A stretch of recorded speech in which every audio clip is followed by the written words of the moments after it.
Le corps de la petite reine de beauté de 6 ans JonBenét Ramsey a été retrouvé dans le sous-sol de la maison familiale le lendemain de Noël, en 1996. Ce crime notoire reste irrésolu, mais les enquêteurs ont passé 30 ans à enquêter sur la famille Ramsey pour trouver des pistes. Leur travail a mis en lumière des faits et des liens étranges qui rendent l'affaire tragique de JonBenét encore plus mystérieuse. Aujourd'hui, nous allons donc révéler quelques faits peu connus sur la famille de JonBenét Ramsey. Avant de commencer, assurez-vous de vous abonner à Weird History. Laissez un commentaire et dites-nous quels autres faits divers vous souhaitez voir abordés. D'accord, il est temps de rouvrir cette affaire non résolue.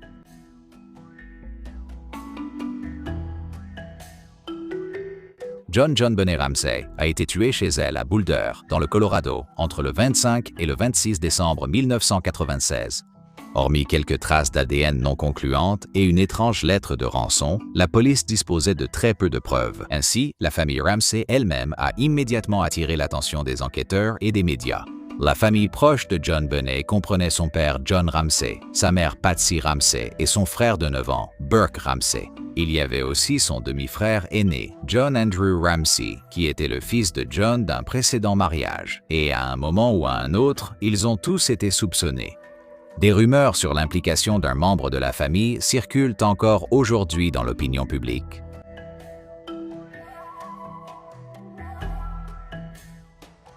Quatre ans avant le meurtre de JonBenét, son père, John, avait perdu une autre fille encore jeune, Elizabeth Pache Ramsey. Elizabeth était l'une des enfants de John issue de son premier mariage avec Lucinda Pache, et elle travaillait comme hôtesse de l'air pour Delta Airlines avant de mourir à l'âge de 22 ans dans un accident de voiture en janvier 1992. Selon les témoignages, c'était un accident tragique. Son petit ami a perdu le contrôle de la voiture sous l'orage, percuté ensuite par un camion. Après la mort de JonBenét, les enquêteurs ont examiné le rapport d'autopsie d'Elizabeth pour vérifier un éventuel lien entre les deux décès. Il n'y en avait pas, mais la nature choquante de l'affaire et l'absence de suspects officiels alimentent certaines spéculations.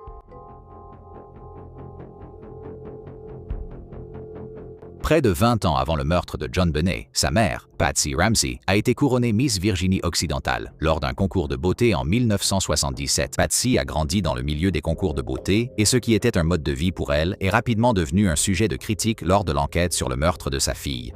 Les critiques et enquêteurs suggèrent que JonBenét Ramsey ne voulait pas vraiment faire de concours de beauté, mais que Patsy projetait ses envies sur sa fille, créant une pression et une ambiance compétitive négative. Il n'existe aucune preuve de cela ni de quoi que ce soit reliant directement Patsy au crime, mais le portrait de mère de concours a donné une image négative de Patsy et a mené à des spéculations sur des abus.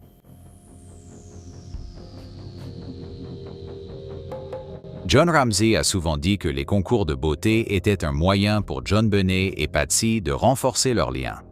Avec du recul, il a reconnu qu'il aurait préféré qu'ils n'inscrivent pas leur enfant à ces concours. Selon certaines allégations, Patsy Ramsey voyait ces concours comme le centre de la vie de JonBenét. Les médias ont présenté JonBenét comme une reine de beauté, utilisant presque uniquement des photos de concours, alors qu'elle n'a en fait participé qu'à 9 concours. Beaucoup de proches de JonBenét, y compris ses parents, la voyaient comme un vrai garçon manqué. Des enquêteurs du journal The Independent ont souligné l'implication des Ramsey dans la carrière de leur fille et remis en question la sécurité et la pertinence des concours de beauté pour de jeunes enfants. Ce point de vue était partagé par beaucoup et il continuait à donner une image sinistre des Ramsey aux yeux du public. Burke, le frère aîné de JonBenét, qui avait 9 ans au moment de sa mort, ne semble pas être un suspect évident.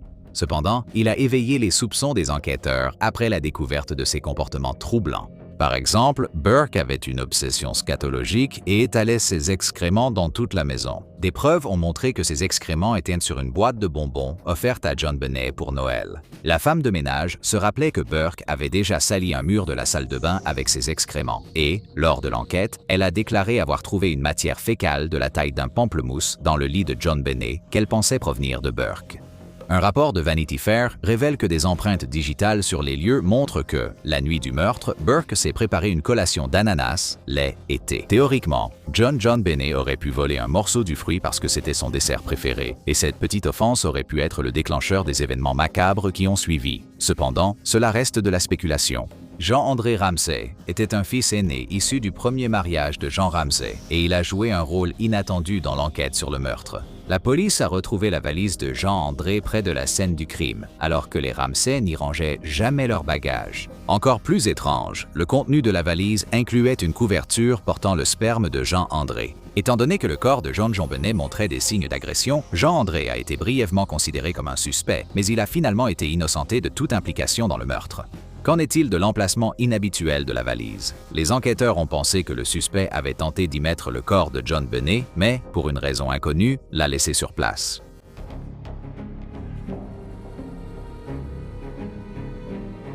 Absolument tout le monde avait une théorie sur qui avait tué John Benet, y compris sa tante, Pamela Poe, qui était la sœur cadette de Patsy Ramsey, ainsi qu'une autre reine de beauté. Poe pensait que le meurtrier était quelqu'un que John Benet connaissait et en qui elle avait confiance, car il n'y avait aucun signe de lutte dans sa chambre, suggérant que cela incluait sa famille. Mais Poe a aussi suggéré que le meurtrier serait un ami de la famille, jaloux de la richesse de John Ramsey. Certains passages de la lettre de rançon laissaient penser que le meurtrier pouvait être un collègue de John Ramsey, même si l'authenticité de la lettre n'a jamais été prouvée. En fait, plusieurs personnes impliquées dans l'affaire, y compris des enquêteurs et des procureurs, pensent que la lettre a en réalité été écrite par Patsy dans une tentative de dissimuler le crime. Patsy Ramsey n'a jamais complètement échappé aux soupçons qui l'ont suivi après le meurtre de sa fille, mais elle a tout de même fait de son mieux pour repartir à zéro dans les années qui ont suivi. Par exemple, on lui a diagnostiqué un cancer de l'ovaire en 1993, quelques années avant la mort de John Benet. Après la chimiothérapie, le cancer de Patsy est entré en rémission et elle a vécu sainement près de 10 ans, jusqu'à sa rechute au début des années 2000. Après leur déménagement en Géorgie, Patsy Ramsey s'est investie dans la communauté et écrivait souvent à des patients atteints de cancer, même en rémission de sa propre maladie. Et quand ce cancer est revenu, Patsy aurait quand même tenté de remonter le moral des autres patients. John et Patsy ont finalement déménagé à Charlevoix, Michigan, où ils passaient leurs vacances avant et après le meurtre de John Benet. Patsy est redevenue un membre actif de la communauté là-bas jusqu'à ce que son cancer revienne une dernière fois, et elle est décédée en 2006. En 2012, John Ramsey a déclaré à CBS que Patsy n'était pas une mère autoritaire et que l'image négative donnée par les médias était injuste. Il a dit que Patsy venait de finir ses traitements contre le cancer. Je pense qu'au fond, elle ignorait combien de temps il lui restait avec son enfant. Alors elle tentait de faire un maximum de choses chaque jour.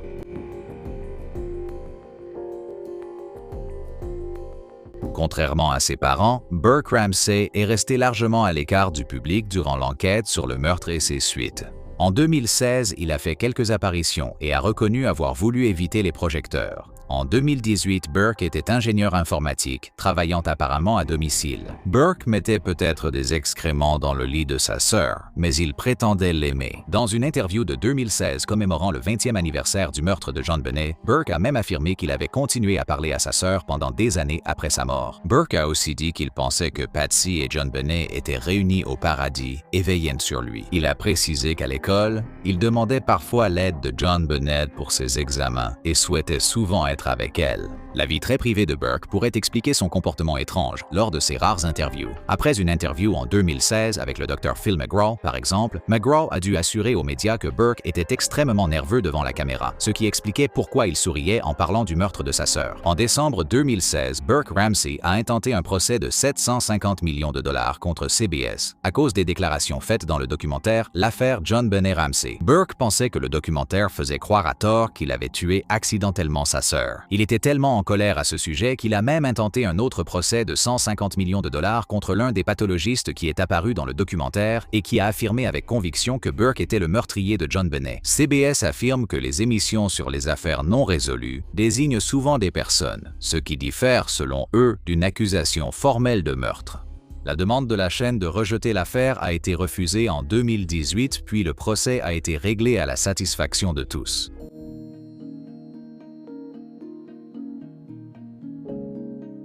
En 2005, Natalie Holloway, âgée de 18 ans, a fait la une des journaux lorsqu'elle a disparu lors d'un voyage à Aruba. Quelques années après la disparition de Natalie Holloway et la mort de Patsy Ramsey, la mère de Natalie, Beth Holloway Tweety, a rencontré John Ramsey grâce à des amis communs. L'année suivante, Tweety et Ramsey ont été vus plusieurs fois ensemble. Selon un article de 2007 de People, ils se tenaient la main, s'embrassaient dans sa ville natale, assistaient à des expositions d'art et dînaient au restaurant. La relation n'a pas duré longtemps, mais elle a fait sensation dans les tabloïds spécialisés dans les faits divers. Pour être juste envers le couple, ils partageaient une tragédie que la plupart des gens ne peuvent pas comprendre. Cependant, contrairement à John, Beth a finalement obtenu une forme de réconfort en 2023, lorsque Joran van der Sloot a avoué avoir ôté la vie à sa fille. Alors que sa relation avec Beth Holloway Tweety a pris fin, John Ramsey s'est marié pour la 3e fois en 2011, épousant Jan Russo, une créatrice de Las Vegas, lors d'une cérémonie privée à Charlevoix, dans le Michigan. Charlevoix était aussi la ville où John et Patsy ont vécu avant la mort de Patsy. Lorsque le magazine People a demandé à John ce que John Bennett penserait de ce nouveau mariage, il a simplement répondu « Je n'ai aucun doute qu'elle sourira ». Bien avant The Bachelor, il y avait The Dating Game, une émission télévisée où une femme posait des questions à des candidats masculins cachés à sa vue pour trouver l'homme de ses rêves ou, selon le cas, le tueur en série de ses cauchemars. On dirait un sketch de Saturday Night Live, mais ce scénario terrifiant s'est réellement produit dans la vraie vie. Il est temps de se faire remarquer. Rodney Alcala est né le 23 août 1943 à San Antonio, au Texas, et a grandi à Los Angeles en tant qu'élève doué, avec une jeunesse par ailleurs sans histoire. À 17 ans, il a rejoint l'armée, où son côté sombre a été évoqué pour la première fois dans les dossiers. Le supérieur d'Alcala le trouvait insubordonné, manipulateur et vindicatif, et son dossier montrait qu'il avait été sanctionné à plusieurs reprises pour avoir agressé physiquement des femmes. En 1964, il a déserté pendant une crise de nerfs et a finalement été diagnostiqué d'un trouble de la personnalité antisociale. Par la suite, il quittera l'armée et réussira à obtenir son diplôme de l'école des beaux-arts de l'UCLA. Mais en septembre 1968, Alcala a été vu en train d'attirer la petite Tali Shapiro, âgée de 8 ans, dans son appartement à Hollywood. À l'arrivée de la police, il l'avait frappée avec une barre d'acier, la plongeant dans le coma pendant plus d'1 mois.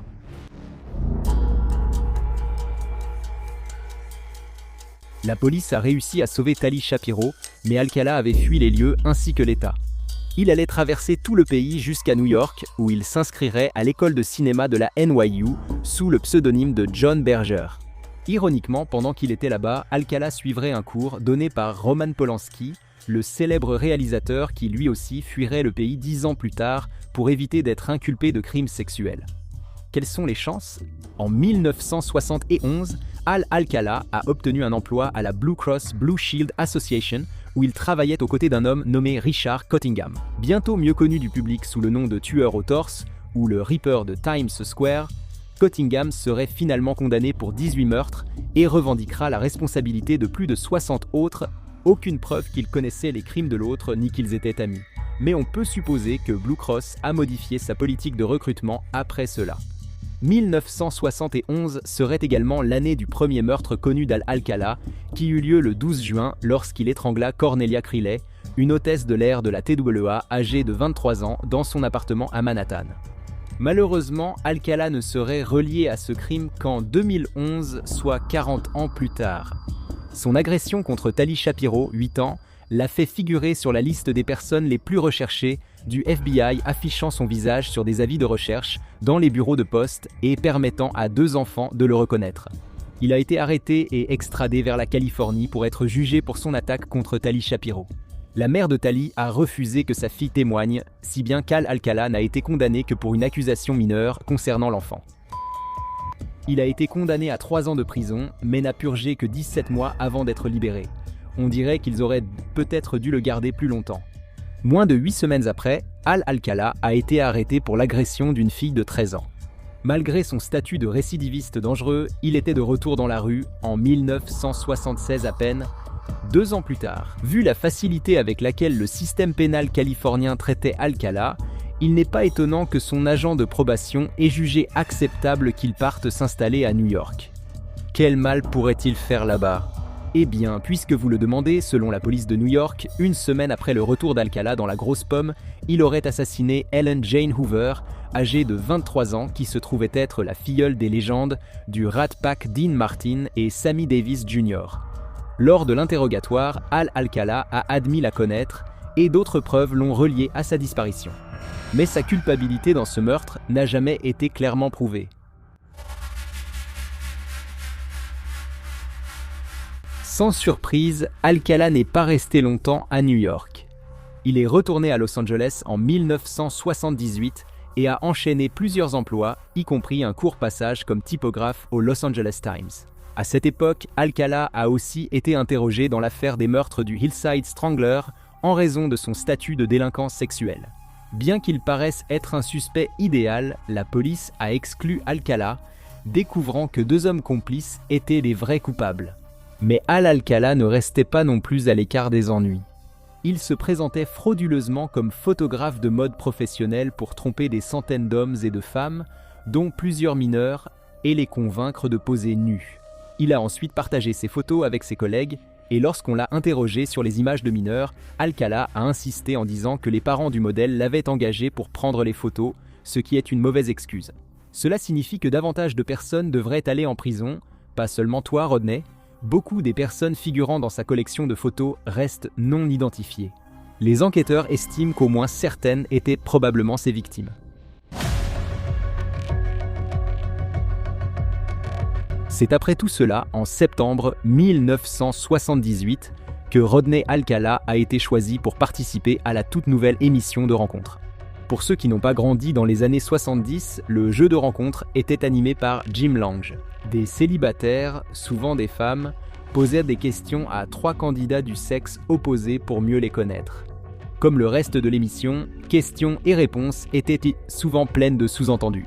La bachelorette pouvait entendre sans voir les prétendants. À la fin de l'émission, elle choisissait un candidat pour un rendez-vous. Dans l'épisode auquel elle a participé, la candidate était Cheryl Bradshaw, et Alcala était le prétendant numéro 1, présenté comme un photographe à succès qui a commencé sa carrière lorsque son père l'a trouvé dans la chambre noire à l'âge de 13 ans, déjà bien développé. Il a aussi été précisé qu'entre les prises, il faisait du parachutisme ou de la moto.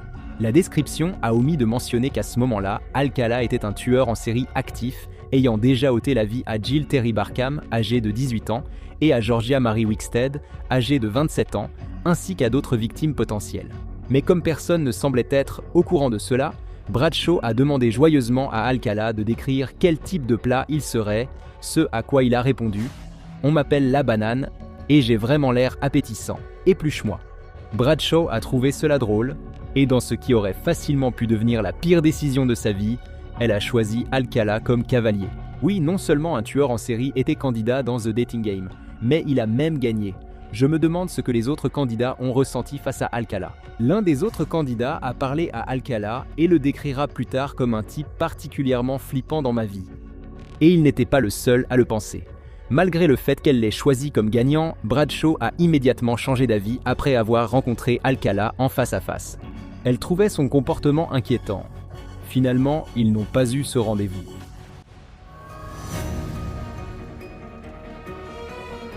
Après avoir arraché la défaite des Griffes de la victoire dans l'émission de rencontre, Alcala s'est lancé dans une folie meurtrière qui allait devenir tristement célèbre, accumulant les victimes à un rythme drastiquement accéléré. En juin 1978, il a tué Charlotte Lee Lamb, une secrétaire juridique de 31 ans, et en février 1979, il a enlevé Monique Hoyt, une autostoppeuse de 15 ans. Hoyt s'est échappée et a prévenu la police, mais la mère d'Alcala a pu le faire libérer sous caution. En juin suivant, Alcala a tué Jill Marie Parento, âgée de 21 ans après l'avoir rencontrée à plusieurs reprises dans un bar local. Il a fait la même chose à Robin Christine Samso, âgée de 12 ans, ce même mois, qu'il a enlevée alors qu'elle rentrait chez elle après son cours de ballet. Certains ont émis l'hypothèse que le rejet d'Alcala lors de l'émission de rencontre a pu exacerber sa soif de sang. Rodney Alcala a finalement été arrêté en juin 1979 et condamné l'année suivante. Mais le verdict contre Alcala serait finalement annulé par la Cour suprême de Californie, qui estimait que les jurés avaient été mal informés de ses crimes antérieurs. Il a été condamné après un nouveau procès en mai 1986, mais cette condamnation a été annulée par un tribunal fédéral. Les procureurs préparaient le 3e procès quand ils ont fait une découverte glaçante. L'ADN d'Alcala, qui avait été prélevé pendant son incarcération, l'a relié au meurtre de 4 autres femmes, Barcombe, Wickstead, Lamb et Parenteau. Après quelques débats juridiques pour savoir si les affaires devaient être jugées séparément ou ensemble, Alcala a finalement été jugé pour les 5 meurtres en février 2010. Bien que l'adage dise qu'un homme qui se défend seul a un idiot pour client, Alcala a choisi d'assurer sa propre défense. Le résultat fut prévisible. Pendant le procès, Alcala a pris la parole pour sa propre défense, jouant 2 rôles différents comme s'il s'agissait de personnes distinctes, l'interrogateur et le témoin. En jouant l'interrogateur, il se posait des questions avec une voix très grave, se nommant « Monsieur Al-Qaïda ». Il a aussi forcé le jury à regarder des extraits de son passage dans The Dating Game et à écouter la chanson anti-guerre d'Arlo Guthrie, Alice's Restaurant. Mais au final, Alcala n'a pratiquement pas présenté de défense. Il a déclaré ne pas se souvenir d'avoir fait de mal à ses femmes et a affirmé qu'il postulait comme photographe à Knott's Berry Farm lors d'un des crimes. Alcala a été condamné pour la 3e fois, mais pas pour la dernière fois. Il a finalement été inculpé pour les meurtres de Cornelia Trilly et Ellen Jane Hoover en 2011. Après avoir d'abord nié les accusations, il a plaidé coupable afin de pouvoir retourner en Californie et continuer à faire appel de la peine de mort qu'il avait reçue lors de sa précédente condamnation. Le pire candidat de l'histoire de The Dating Game est finalement décédé en 2021 dans une prison de Californie à l'âge de 77 ans. Dans les années 1990, une enseignante a profité de sa position et a déclenché l'un des scandales les plus étranges qui ont fait la une des journaux et bouleversé le pays en profondeur. Des décennies plus tard, cette histoire allait en partie inspirer le film May December, sorti en 2023, ce qui signifie que cette affaire notoire n'a toujours pas totalement disparu des mémoires. Très bien, les élèves, ouvrez vos manuels à la page bizarre. Les salles de classe ont probablement toujours été animées par des rumeurs de relations inappropriées entre enseignants et élèves. Il est aussi probable que les administrateurs scolaires aient discrètement étouffé toute affaire révélée à coups de démission et d'excuses évasives. Si l'on a l'impression que les cas signalés d'inconduite et les condamnations sont plus fréquents de nos jours, la raison pourrait être liée à l'un des scandales les plus étranges et troublants des années 1990. Mary Kay Letourneau était enseignante à Burien, dans l'État de Washington, lorsque Willie Falau, âgé de 12 ans, est entré dans sa classe de 6e à l'école primaire Shorewood en 1996. L'élève artistique, qui vivait dans un foyer maltraitant, s'est vite rapproché de Letourneau et de son mari Steve, les accompagnant eux et leurs 4 enfants lors de sorties. En juin 1997, Letourneau et Falau ont entamé une relation sexuelle et ont eu 2 filles, attirant l'attention du public et entraînant une peine de prison pour l'enseignante de 34 ans. Les chaînes d'infos et les animateurs de talk show ne se lassaient pas de cette histoire. Letourneau pensait avoir trouvé l'amour. Elle aimait l'enfant et a ignoré le bon sens et les ordonnances du tribunal pour rester avec lui. L'histoire a-t-elle plus de sens si nous remontons dans le temps? Enquêtons. En 1982, Mary Catherine Schmitz a quitté Washington pour aller à l'Université d'État de l'Arizona. Son futur mari, Steve Letourneau, jouait au football à l'université et ils ont commencé à sortir ensemble. En 1984, Mary Kay, enceinte, épouse Steve. Ils retournent à Washington où elle obtient un diplôme d'enseignement à l'Université de Seattle. Elle a accepté un poste à l'école primaire Shorewood. En 1989, Willie Falau est devenu l'élève de Mary Kay en 1991 lorsqu'elle enseignait en 2e année. Lorsque Willie est redevenu son élève en 1996, Mary Kay et son mari Steve avaient déjà 4 enfants ensemble. Certaines sources estimaient que le mariage Letourneau était voué à l'échec dès le départ, car il résultait d'une grossesse imprévue. Il y aurait également eu une infidélité non résolue de la part de Steve, des difficultés financières pour le couple, ainsi que des problèmes émotionnels chez Mary Kay. Elle s'occupait de ses enfants et préparait sa qualification d'enseignante le soir, ce qui a peut-être favorisé le futur scandale. Billy Falau venait d'un foyer violent où sa mère, Suna, l'agressait physiquement ainsi que ses 3 autres enfants, tandis qu'elle-même était souvent agressée physiquement par son mari, Lueva. Les services de protection de l'enfance visitaient souvent la famille Falau, sans donner suite aux enquêtes. Lorsque Mary Kay Letourneau et Falau se sont retrouvés dans sa classe de 6e en 1996, elle avait 34 ans et lui en avait 12. Falau, en difficulté, utilisait l'art pour échapper aux mauvais traitements présumés chez lui. Cette année-là, Letourneau a commencé à travailler avec lui pour développer ses compétences artistiques. Elle l'a aussi invité à passer du temps avec sa famille. Il se serait rapproché de son fils aîné, Steve Jr. De plus, elle a acheté du matériel d'art pour le préadolescent, l'a emmené avec elle en vacances en famille en Alaska et l'a encouragé à exceller dans différents domaines de sa vie. Après de graves problèmes conjugaux et une fausse couche en 1996, des sources indiquent que l'état mental de Mary Kay Letourneau s'est fortement détérioré. C'est dans ces circonstances que Letourneau a entamé sa relation avec le jeune Willie Fallow, âgé de 12 ans, une décision qui allait lier inextricablement le jeune garçon à elle pour le reste de leur vie. Fallow a admis que tous deux avaient des relations fréquentes et, vers août 1996, Letourneau et Fallow ont conçu un enfant ensemble. En février 1997, 8 mois après le début de leur relation et 6 mois après le début de la grossesse de Mary Kay Letourneau avec l'enfant de Willie Fallow, le mari de Letourneau, Steve, a découvert des lettres d'amour entre eux. Un proche de Steve, informé de la correspondance, a signalé la liaison au district scolaire de l'école primaire Shorewood en mars 1997. Les forces de l'ordre ont arrêté Letourneau et l'ont inculpé pour avoir imposé des rapports sexuels à un mineur. 2 mois après, elle a donné naissance à la première fille du couple, Audrey. Suna, la mère de Fallow, a eu la garde du bébé, alors qu'Acherno risquait la prison. En août 1997, la juge Linda Lowe a permis à Mary Kay Letourneau de plaider coupable aux accusations de rapports sexuels forcés avec un mineur. En échange de la réduction de sa peine de 7 ans et demi à 3 mois de prison, Letourneau a été inscrite au registre des délinquants sexuels dans le cadre de cet accord. Les rencontres entre Willie Fallow et Letourneau sont désormais illégales à cause d'une interdiction de contact.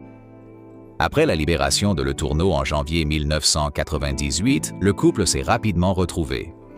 En février de la même année, le couple a conçu leur deuxième enfant, Georgia, née en octobre 1998, et la police les a trouvés ensemble dans la voiture de Letourneau. Le juge Lowe a annulé la réduction de peine et renvoyé Letourneau en prison pour purger ses 7 ans et demi. Il aurait donc peut-être dû la laisser incarcérée plus longtemps. Durant l'emprisonnement de Mary Kay Letourneau, Billy Fallow vivait chez sa mère avec leurs 2 filles. Au moment de la naissance de sa fille aînée, Audrey, Fallow avait 14 ans.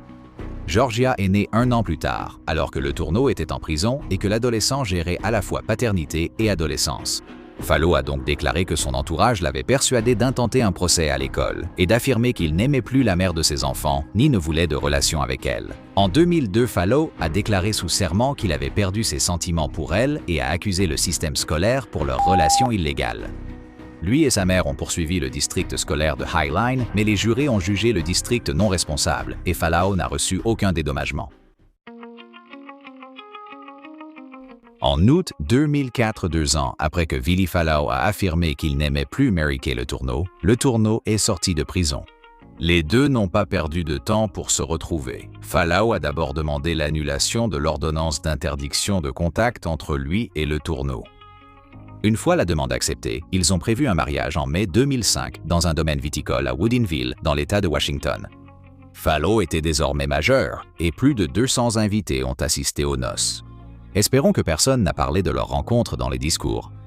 Pour rendre les choses encore plus étranges, de nombreuses entreprises et établissements locaux ont choisi de transformer ce cycle d'abus et de tragédies en sujet de plaisanterie. Fuel Sports Eats and Beats à Seattle a organisé une soirée Hot for Teacher en mai 2009 annonçant la présence de Mary Kay Letourneau et Willie Fallow. Letourneau a animé la soirée pendant que son mari se produisait sous le nom de DJ Curious. Les clients ont payé l'entrée pour parler avec le couple tristement célèbre, prendre des photos, acheter des articles, écouter de la musique entraînante et boire. Je me demande combien ces articles se vendent sur eBay. Après que son divorce avec Mary Kay a été finalisé en 1999, Steve Letourneau a emmené les 4 enfants du couple en Alaska. Il a eu la garde exclusive des enfants et les a éloignés de leur mère durant son incarcération. Après la libération de leur mère en 2004, Steve Jr., Marie-Claire, Nicolas et Jacqueline ont décidé de passer du temps avec leur mère, qui avait été absente, et leur nouveau beau-père, qui n'avait que quelques années de plus qu'eux. Marie-Claire a été demoiselle d'honneur au mariage de sa mère en 2005, tandis que ses demi-sœurs Audrey et Georgia étaient petites filles d'honneur. De plus, Steve Jr. a emménagé avec Mary Kay Letourneau et Willie Fallow lorsqu'il est revenu en Washington depuis l'Alaska en octobre 2005. Marie-Claire a étudié à l'Institut d'art de Seattle et gravitait souvent autour de cette famille atypique. À Après 12 ans de mariage, Vili Fualao a demandé une séparation légale de Mary Kay Letourneau en mai 2017. En réponse, sa femme a déposé une requête pour annuler la séparation. Après le dépôt de la demande, le couple a continué à vivre dans la même maison, à apparaître ensemble en public et à participer activement à une émission spéciale de 2 heures sur A&E intitulée « Mary Kay Letourneau, autobiographie », diffusée le 29 mai 2018. La séparation de Letourneau et Fallow est devenue officielle à l'été 2019. Des sources évoquent que Fallow souhaite se consacrer à sa carrière de DJ à plein temps et que Letourneau en a assez de gérer seul les tâches ménagères, ce qui expliquerait leur rupture. Lors de l'entretien pour l'autobiographie, Fallow a refusé d'aborder la procédure judiciaire et Letourneau a indiqué qu'ils évitaient ce sujet. Des rumeurs, fondées sur une prétendue interview de Fallow avec Radar Online, affirmaient que la séparation était nécessaire pour sa participation à une entreprise liée au cannabis, Sigaweeds. Fallow a publié en juin 2017 une déclaration via son avocat niant tout lien entre la séparation et une entreprise. La déclaration n'a pas révélé la véritable raison du dépôt, bien que l'écart d'âge de plusieurs décennies entre les deux et le fait que la relation était fondée sur des abus ait pu y contribuer. L'histoire de cette famille très peu conventionnelle est fondée sur des abus, les défaillances du système éducatif et la manière dont nos propres désirs peuvent aller à l'encontre de nos meilleurs intérêts. Cette histoire a captivé le pays et revient souvent dans des émissions spéciales et des adaptations, dont le film de Todd Haynes, May December, où Julianne Moore joue un personnage inspiré de Mary Kay Letourneau et Charles Melton incarne l'adulte du jeune garçon qu'elle séduit. La relation dans ce film ne se termine pas beaucoup mieux. Peu de choses sont plus tragiques qu'un avis de disparition qui reste non résolu. Les familles peuvent rester sans réponse à certaines questions, même après des années ou des décennies. Ce fut le cas en 1980 lorsque les restes d'un John Doe et d'une Jane Doe furent découverts dans les bois du comté de Harris, au Texas. Pendant plus de 40 ans, l'identité des corps est restée un mystère. Les preuves ADN ont récemment résolu un mystère, mais en ont soulevé plusieurs autres, dont certains restent non résolus à ce jour. Très bien, équipe de recherche, allons-y, cherchons.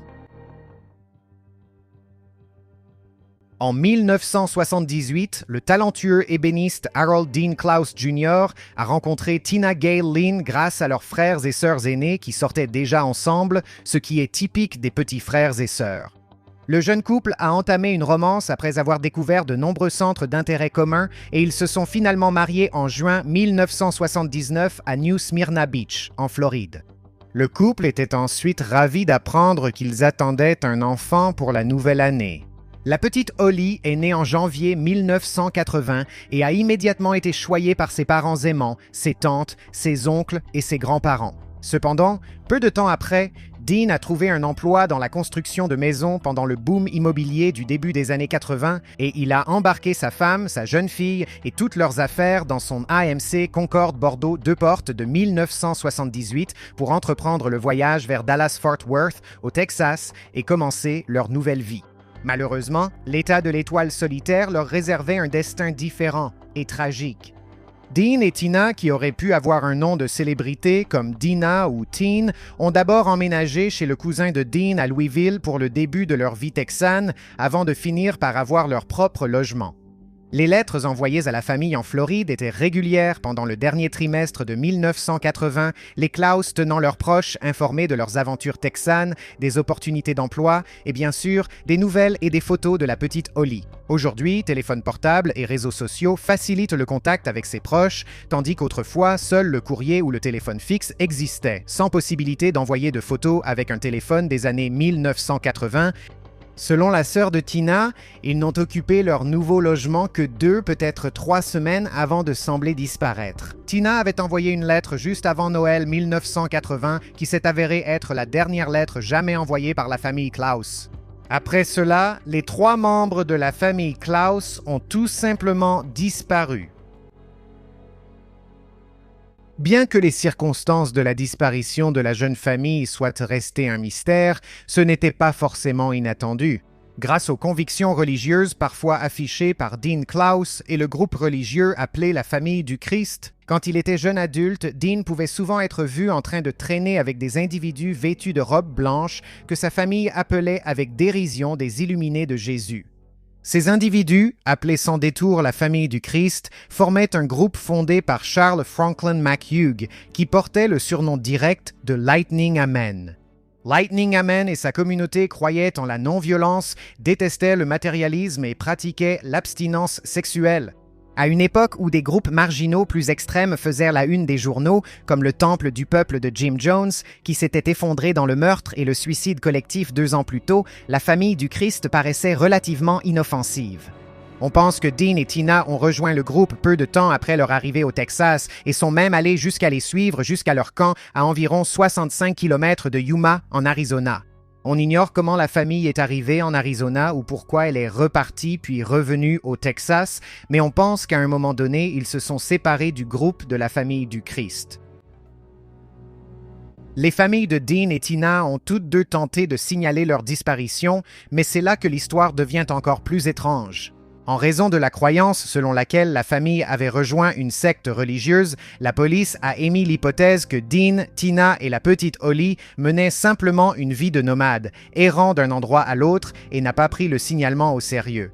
Cela a apparemment été confirmé lorsque, quelques semaines après que les lettres de Klaus ont cessé d'arriver en Floride, une femme mystérieuse a contacté la famille Klaus pour racheter l'AMC Concord de Dean. Selon la plante, connue uniquement sous le nom de Sœur Suzanne, Dean et Tina avaient rejoint le groupe de la famille du Christ et renonçaient à tous leurs biens matériels ainsi qu'à leurs liens familiaux. Elle a insisté sur le fait que tout allait parfaitement bien et qu'aucun suivi ne serait nécessaire, ni même toléré. Pour des raisons évidentes, cette explication a suscité quelques soupçons. Quelques semaines après cet incident étrange, un homme qui se promenait dans les bois du comté de Harris, au Texas, a été choqué lorsque son berger allemand est sorti de l'épaisse forêt avec un bras en décomposition dans la gueule. Le bureau du shérif a été appelé sur les lieux où les corps d'un homme et d'une femme non identifiés ont été retrouvés, les restes squelettiques montrant des signes d'intervention criminelle. Les corps, alors connus uniquement sous les noms de Jane Doe et John Doe du comté de Harris, allaient rester non identifiés pendant 40 ans. En raison du peu de preuves laissées sur les lieux, les corps de John Doe et Jane Doe ont été enterrés dans des tombes anonymes et sont devenus une autre affaire non résolue parmi les dossiers en attente. Puis, en 2011, les corps ont été exhumés afin d'extraire de l'ADN, ce qui allait finalement permettre de découvrir qui étaient ces personnes et ce qu'elles faisaient le jour où elles sont toutes deux décédées. Pendant 10 ans, ces données génétiques sont restées dans une base jusqu'à ce que la généalogiste médico-légale Misty Gillis trouve une correspondance dans une affaire de disparition. Avec l'aide de la généalogiste génétique médico-légale Alison Peacock, une équipe de scientifiques a pu non seulement identifier positivement Dean et Tina Klaus, mais aussi retrouver leurs plus proches parents au cours des mois suivants. Une fois qu'ils ont retrouvé la famille, ils ont expliqué ce qu'ils savaient. Dean et Tina avaient été assassinés entre octobre et décembre 1980, Dean ayant été ligoté, bâillonné et battu à mort, et Tina étranglée. Bien que les détails aient été déchirants et tragiques, la famille avait enfin trouvé un certain apaisement. Sauf qu'une fois les détails macabres éclaircis, la sœur de Dean Klaus a soulevé une question très importante. Qu'est-il arrivé à bébé Holly? L'identification des Klaus a déclenché une enquête pour savoir ce qui avait pu arriver à bébé Holly. Bébé Holly n'avait pas encore 1 an lorsque ses parents ont été tués, mais sa localisation n'a été retrouvée nulle part près de la scène du crime. Finalement, l'enquête a mené à une église adventiste du 7e jour à Yuma, en Arizona, et à son pasteur, Philip McGoldrick.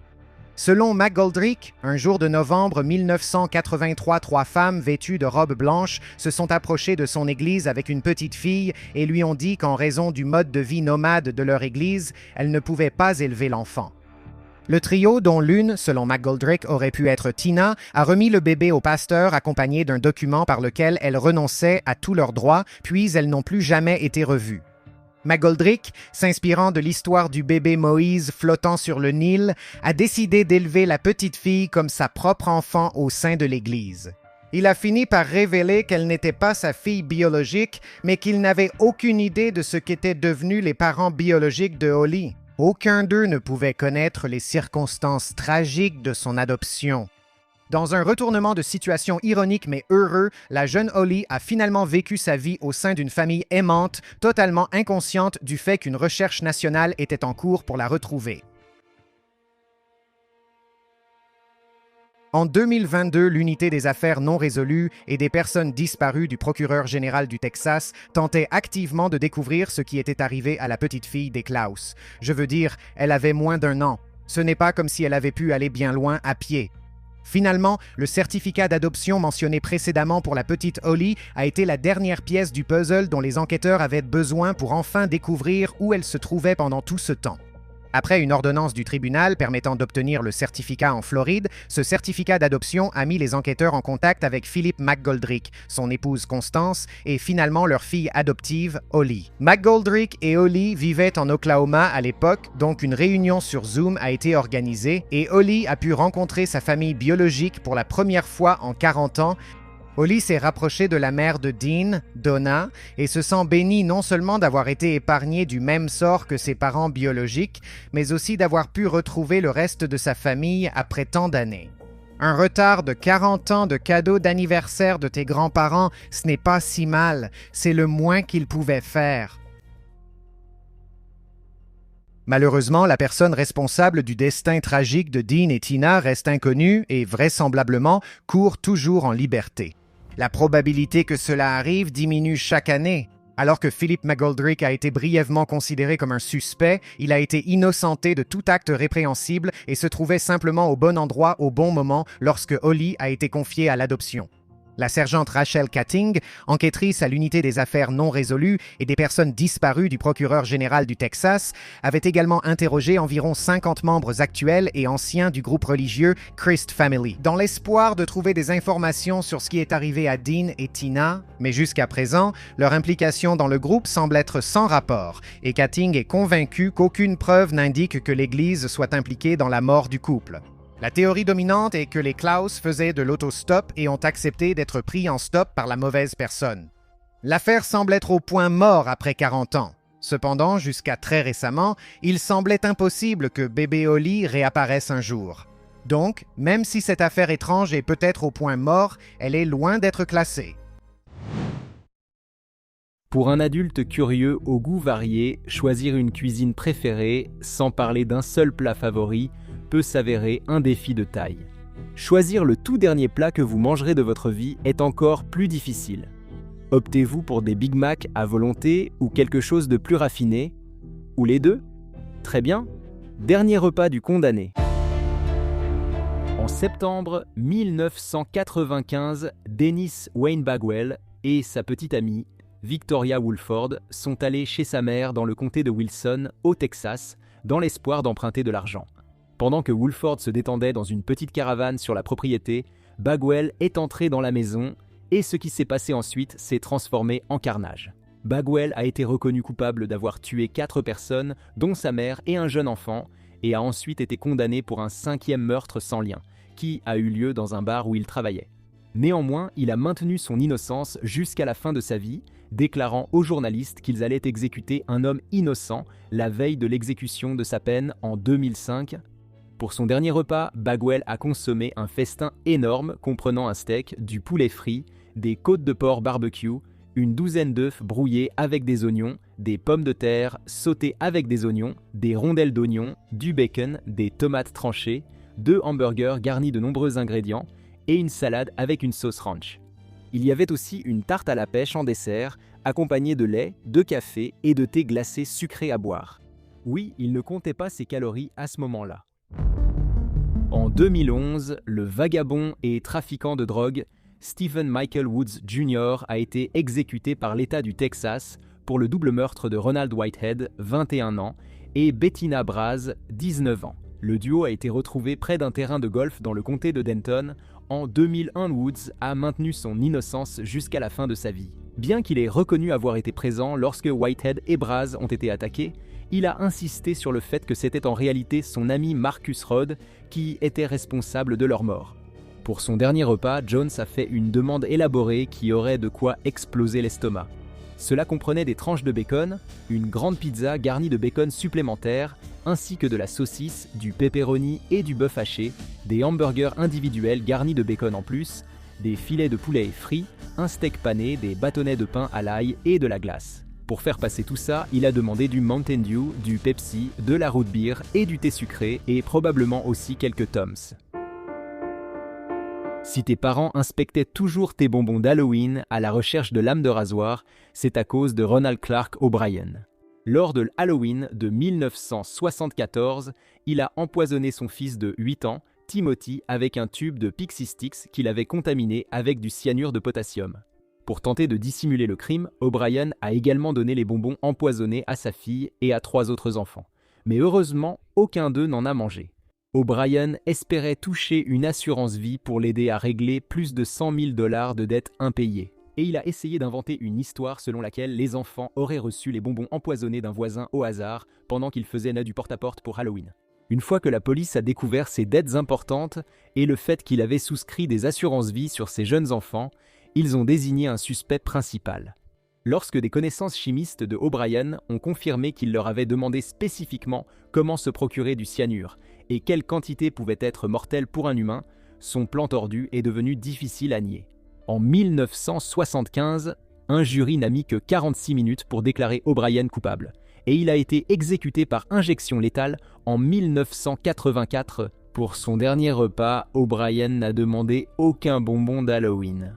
À la place, il a choisi un steak T-bone cuit à point, des frites avec du ketchup, du maïs en grains entiers, des petits pois, une salade avec de la laitue, de la tomate, un œuf et de la vinaigrette, des crackers, des petits pains, une tarte Boston Cream et du thé glacé à boire. Le thé glacé est un choix étrangement populaire. La condamnation à mort de Thomas J. Grasso en 1995 a été le fruit d'un effort conjoint de l'État de l'Oklahoma et de New York. La veille de Noël 1990, Grasso a tué Hilda Johnson, âgée de 87 ans, à Tulsa lors d'un cambriolage. Ensuite, en juillet 1991, il a tué Leslie Holtz, son voisin de 81 ans, dans une pension de famille à New York. Grasso a été reconnu coupable et condamné à la prison à vie par l'État de New York, puis transféré en Oklahoma, où il a plaidé coupable de meurtre et a été condamné à mort. Cela a déclenché une bataille juridique entre les deux États, New York gardant Grasso en prison et l'Oklahoma attendant en coulisses pour l'exécuter. L'affaire est devenue un sujet brûlant lors de la course au poste de gouverneur de New York en 1994, le candidat George Pataki faisant du sort de Grasso l'une de ses principales promesses de campagne. Pataki a remporté l'élection. 11 jours après sa prise de fonction, Grasso a été envoyé en Oklahoma pour attendre dans le couloir de la mort. Pour son dernier repas, Grasso a eu 2 douzaines de moules vapeur, 2 douzaines de palourdes vapeur, un double cheeseburger de chez Burger King, une demi-douzaine de côtes de porc barbecue, 2 milkshakes à la fraise et une demi-tarte à la citrouille, avec de la crème fouettée et des fraises andées sur le dessus. Pourquoi ne pas simplement demander la tarte entière?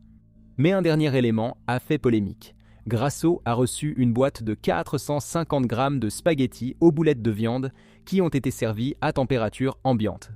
Pourtant, dans sa dernière déclaration aux journalistes, quelques heures avant la fin de sa vie, le condamné a dit « Je n'ai pas eu mes spaghettios, j'ai eu des spaghettis.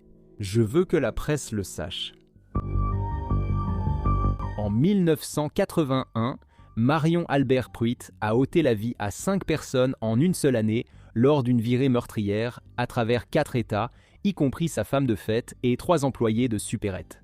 Pruitt a commis tous ses crimes sous le pseudonyme de Charles Sonny Pearson parce qu'il était dans le programme fédéral de protection des témoins depuis 1979. Au procès, Pruitt s'est décrit comme un chien enragé, attribuant sa perte de contrôle à une dépendance à la cocaïne qui lui coûtait 4 000 $ par semaine. Pruitt avait demandé un canard rôti pour son dernier repas, mais la prison n'avait pas les installations requises et a refusé sa demande.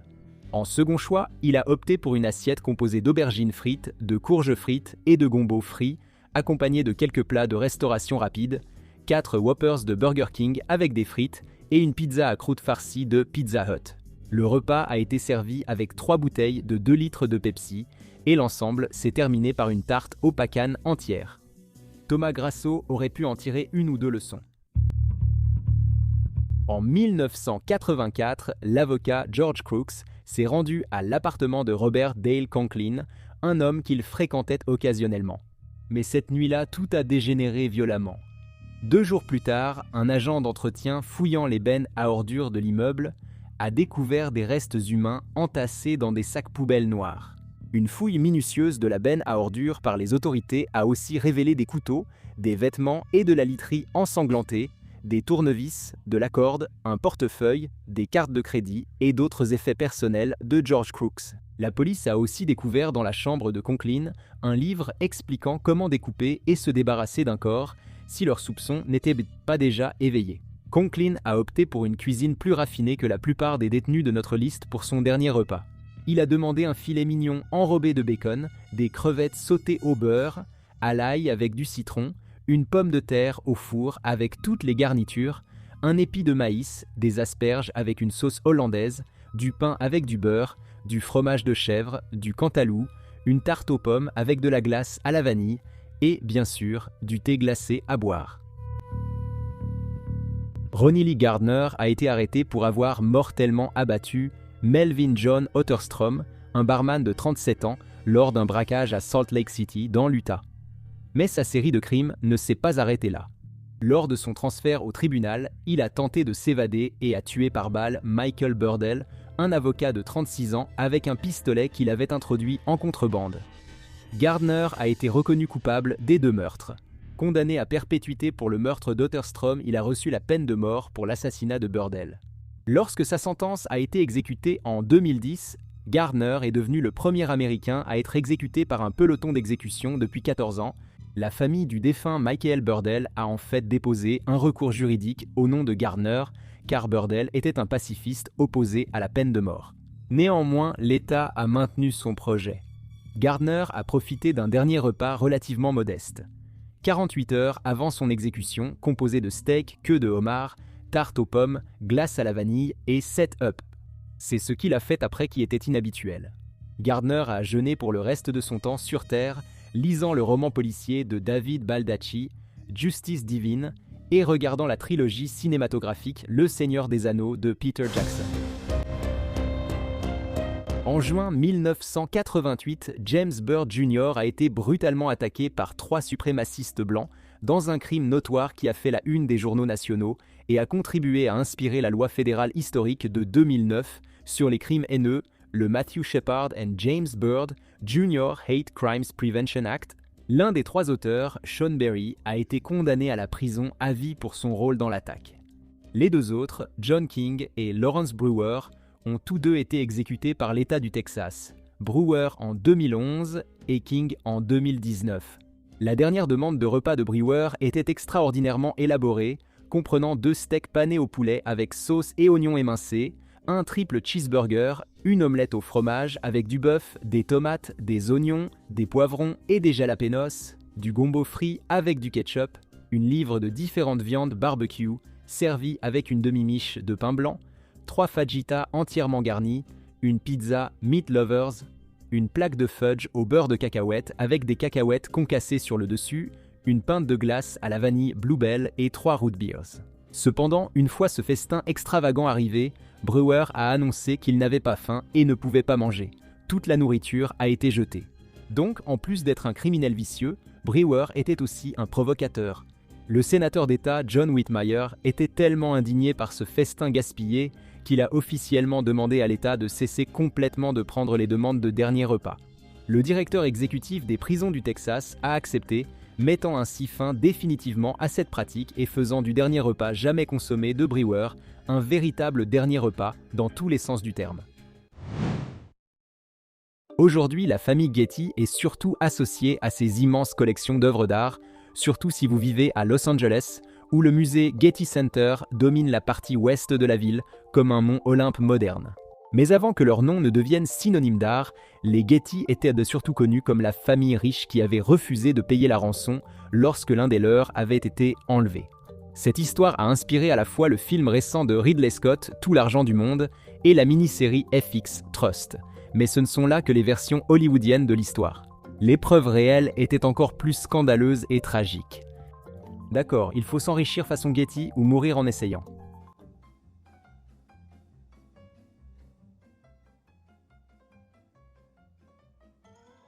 Avant d'aborder ce qui est arrivé à J. Paul Getty III, il faut d'abord en savoir plus sur la famille Getty. Plus précisément, J. Paul Getty le premier et son fils J. Paul Getty Jr., également connu sous le nom de J. Paul Getty Retour.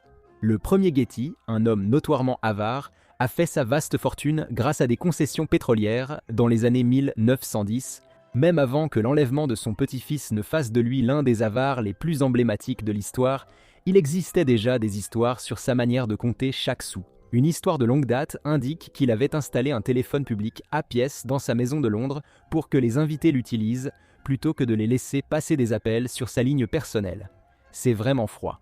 Je me demande s'il a remplacé les réfrigérateurs par des distributeurs automatiques. Bonne idée.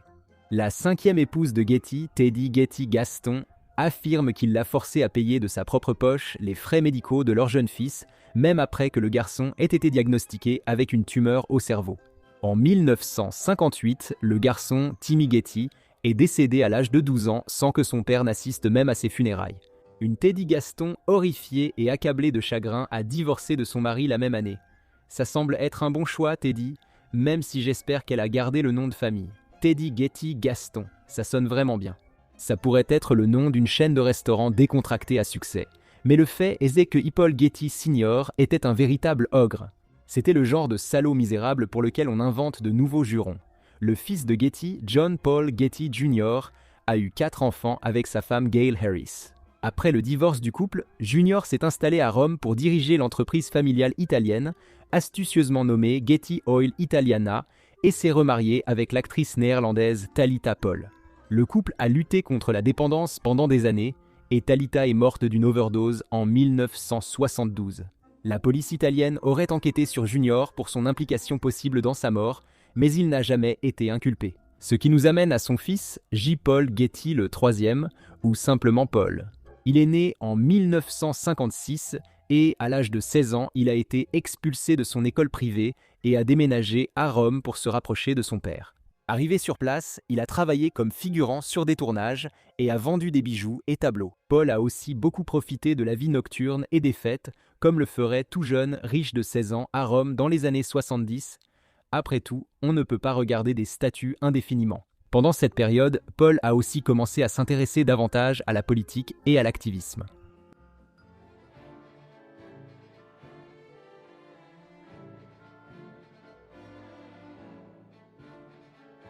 Cela nous amène à la nuit du 10 juillet 1973. Paul traînait sur la Piazza Navona à Rome avec une danseuse gogo belge qu'il avait rencontrée récemment. Rappelez-vous, il est là pour faire la fête et admirer l'Antiquité. Soudain, il a été attrapé par des membres de la mafia italienne, placé à l'arrière d'une camionnette et emmené à 300 miles au sud, dans la ville de Calabre. Une note a été envoyée à la mère de Paul, Gail, disant « Chère maman, je suis tombé entre les mains de ravisseurs.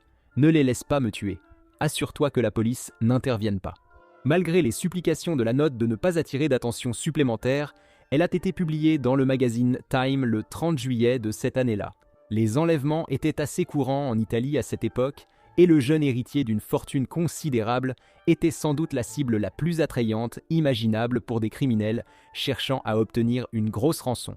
Mais malgré tout, les amis et la famille de Paul étaient au départ sceptiques quant au fait qu'il soit réellement retenu contre sa volonté.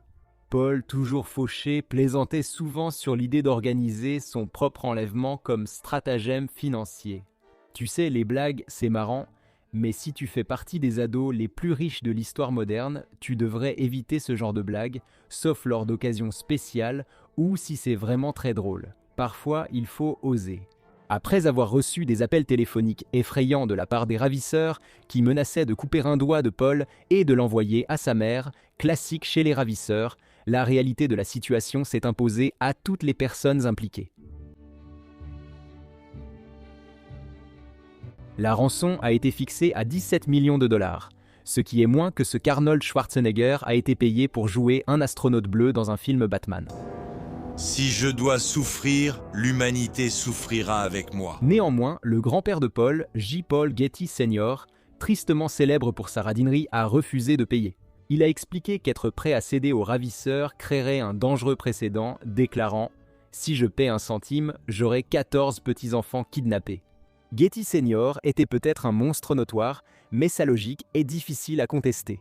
Et c'est aussi la politique officielle du gouvernement des États-Unis. Ne jamais négocier avec les terroristes. Et personne ne veut risquer d'avoir 14 petits-enfants kidnappés, c'est un nombre déraisonnable.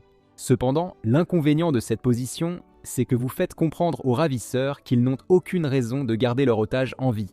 Gail, furieuse que les Getty refusent de payer pour sauver l'un des leurs, a tenté de faire honte à son beau-père dans la presse, sans succès. Après tout, il avait 13 autres petits-enfants et pensait peut-être pouvoir en perdre un. La situation a continué ainsi pendant plusieurs mois jusqu'en novembre 1973, lorsqu'un journal romain a reçu un colis contenant une mèche des cheveux roux de Paul et une oreille coupée. Il y avait également une note jointe disant « Ceci est l'oreille de Paul. Si nous ne recevons pas d'argent dans les 10 jours, alors l'autre oreille arrivera. » En d'autres termes, il arrivera en petits morceaux. Mais les ravisseurs étaient prêts à négocier. Ils ont réduit leurs exigences de rançon à 3,2 millions et J. Paul Getty Sr. a finalement accepté de payer, en quelque sorte. Getty Sr. a accepté de payer une partie de la rançon, soit 2,2 millions, et de s'assurer que sa part du paiement de la rançon soit déductible des impôts. Où est-ce qu'on déduit ça? Don de charité, j'imagine. Getty Sr. a laissé son fils, Getty Jr., responsable du reste du montant. Cependant, Getty Jr. n'avait pas l'argent liquide, donc il a dû l'emprunter. Obtenir un prêt bancaire pour une rançon est difficile, car c'est jugé trop risqué. Junior a donc emprunté à son père, Getty Sr., à un taux de 4%. Oui, J. Paul Getty Sr. a exigé des intérêts à son fils sur la rançon payée pour son petit-fils adolescent. C'est un négociateur avisé. Pourquoi crois-tu que tant de bâtiments portenaient son nom?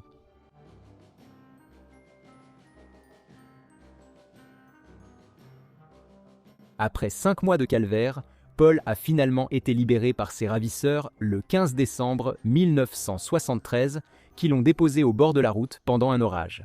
Paul a passé des heures sous la pluie à tenter d'arrêter une voiture jusqu'à ce qu'Antonio Tedesco, chauffeur routier, le prenne en stop. Il a dit à Tedesco « Je suis une victime d'enlèvement.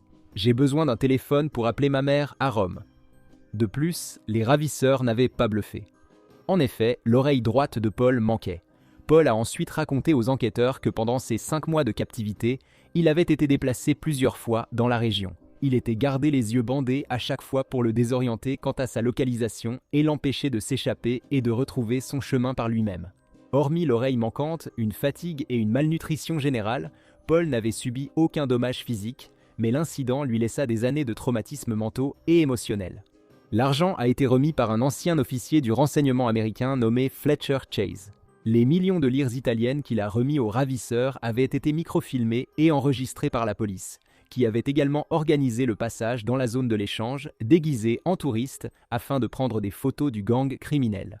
Après avoir identifié le gang, les autorités les ont surveillés discrètement et recueilli des preuves pendant un mois avant les arrestations. Vous pouviez suivre des ravisseurs si longtemps? Soit ils étaient très doués, soit les ravisseurs étaient très mauvais. 9 complices au total ont été arrêtés, mais il n'y avait suffisamment de preuves solides pour finalement n'en condamner que 2.